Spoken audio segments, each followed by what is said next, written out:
చూస్తున్నాం అమెరికాను చూసి ఇప్పుడు ఇరాన్ ఏ స్థాయిలో అయితే వణికిపోయిందో, ఇరాన్ ఎలా అయితే చతికిల పడిపోయిందో, అమెరికా ఇజ్రాయెల్ దాడులతో ఇరాన్ ఎంతలా అయితే అతలాకుతలమైందో, ఆ తర్వాత ఇరాన్ ఎటువంటి దాడి చేస్తుందో చూస్తున్నాం. గల్ఫ్ దేశాలపై దాడి చేస్తోంది, గల్ఫ్ దేశాల్లో ఉన్నటువంటి ఈ అమెరికా ఎంబసీలను కూల్చేస్తోంది. ఇప్పుడు ఏకంగా అమెరికానే భయపెడుతోంది ఇరాన్. ఇరాన్ను చూసి అమెరికా వణికిపోతుందట.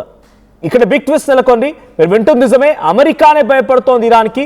కారణం ఏంటంటే ఇరాన్కి సంబంధించినటువంటి దేశస్తులు, ఇరాన్లో ఉన్నటువంటి Islamic revolution guards and corps ఏ స్థాయిలో అయితే వాళ్ళు అక్కడ తమ నుంచి ఇరాన్ దేశాన్ని కాపాడుకోవాలి, అమెరికా నుంచి ఇరాన్ దేశాన్ని కాపాడుకోవాలని చెప్పి ఇస్లామిక్ రెవల్యూషన్ గార్డ్స్ ప్రయత్నం చేస్తున్నారో, ప్రాణాలు సైతం వదలడానికి సిద్ధంగా ఉన్నారో, అదే మాదిరిగా ఇరాన్ ప్రజలు కూడా ఎవరైతే అమెరికాలో ఉన్నారో వాళ్ళందరూ కూడా మానవ బాంబర్లుగా ఏ క్షణం మారిపోతారో తెలియదు.